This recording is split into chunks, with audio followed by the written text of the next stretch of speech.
Okay, I will be going through how we use the snipping tool on Windows. So first, pull it up here, and this is a tool that I use pretty often with work as well.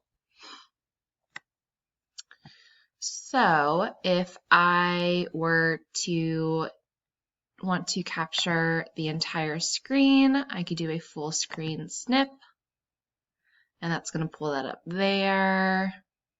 And from there, I'd be able then to save it, send it, print it, or copy it.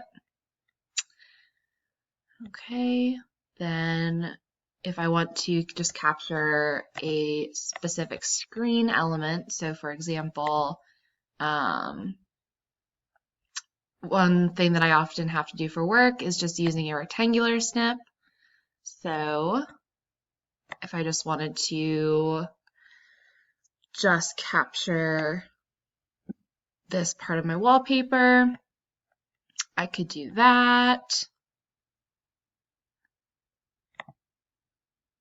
Or if I even wanted to be able to very poorly draw around it, I could do that as well.